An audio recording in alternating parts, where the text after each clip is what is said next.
नमस्ते. काल डिंबे धरणाच्या बोगद्या संदर्भामध्ये देवदत्त निकम यांनी अतिशय दिशाभूल करणारी वक्तव्य आपल्या सगळ्यांच्या माध्यमातून केली आणि जनतेला या सगळ्या प्रश्नावर गुमराह करायचं काम त्यांनी त्यांच्या वक्तव्यामधून केलं. खरं तर डिंबे बोगद्याचा जो विषय आहे तो या निवडणुकीमध्ये अतिशय महत्त्वाचा असा प्रश्न आहे.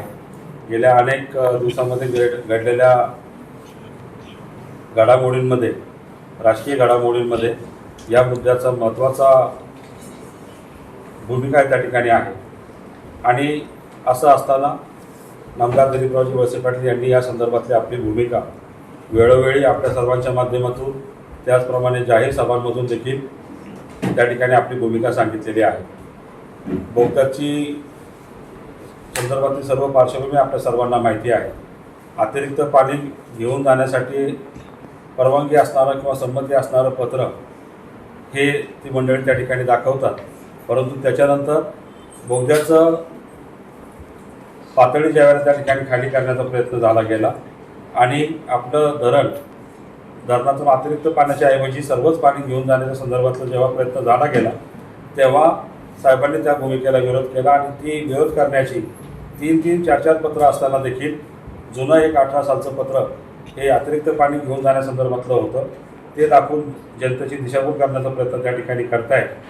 हे पाणी घेऊन जाण्यासंदर्भातली किंवा हे पाणी अडवण्यासंदर्भातली भूमिका ज्यावेळेला पक्षामध्ये मांडली गेली, पवारसाहेबांकडे मांडली गेली, त्यावेळेला त्यांनी त्या भूमिकेला पाठिंबा दिला नाही आणि म्हणून साहेबांना तो राजकीय निर्णय त्या ठिकाणी घ्यावा लागला.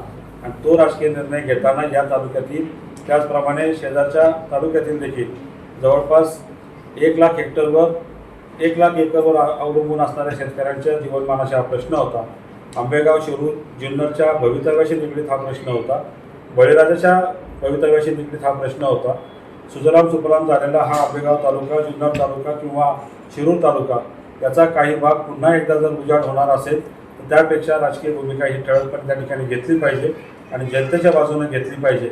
या भूमिकेतून साहेबांनी तो निर्णय घेतला.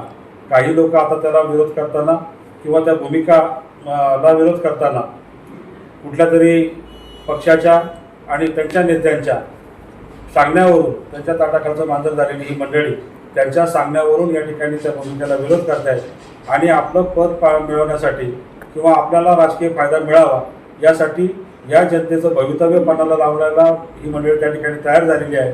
माझा तुमच्या माध्यमातून त्यांना एकच त्या ठिकाणी सवाल आहे. बोगद्याच्या संदर्भामध्ये त्यांनी काल जी भूमिका घेतली की पेसातले लोक त्या ठिकाणी परवानगी असल्याशिवाय करता येणार नाही किंवा करणार नाही, खरं तर त्या ठिकाणी जी मान्यता त्या ठिकाणी घ्यावी लागते. पेसा संदर्भामध्ये देखील आम्ही त्या ठिकाणी माहिती घेतली, परंतु राज्य शासनाचे जे काही मोठे प्रोजेक्ट आहेत त्या संदर्भामध्ये पेसा कायद्याला फक्त त्या ठिकाणी ग्रामपंचायतींना सल्ला देण्याचा अधिकार त्या ठिकाणी आहे. आणि जरी त्या ठिकाणी थांबवण्याचा जरी अधिकार असला तर जर मग पेसा ग्रामपंचायतच्या सरपंचांनी आणि ग्रामसभा घेऊन त्या ग्रामस्थांनी जर सगळे निर्णय घ्यायचे असतील तर मग आमदारांची भूमिका याच्यामध्ये नेमकी काय असणार आहे आणि हे पाणी घेऊन जाण्यासंदर्भामध्ये आपली त्यांची स्वतःची भूमिका नेमकी काय आहे हे त्यांनी स्पष्ट करावं. मी त्यांना याही अगोदर एकदा विचारलं होतं, कदाचित त्यांच्यापर्यंत तो प्रश्न पोचला नसेल. मी आज पुन्हा तुमच्या माध्यमातून त्यांना असं विचारतो की बोगद्याला त्यांचा विरोध आहे का पाठिंबा आहे हे त्यांनी संदिग्धपणे स्पष्ट करावं. गोल गोल फिरवून या प्रश्नाला बगल द्यायचा प्रयत्न त्यांनी करू नये आणि स्वतःचा राजकीय फायदा जर त्या ठिकाणी करण्यासाठी जनतेच्या भवितव्याचा बळी त्या ठिकाणी देऊ नये अशी मला त्यांना तुमच्या माध्यमातून विनंती आहे.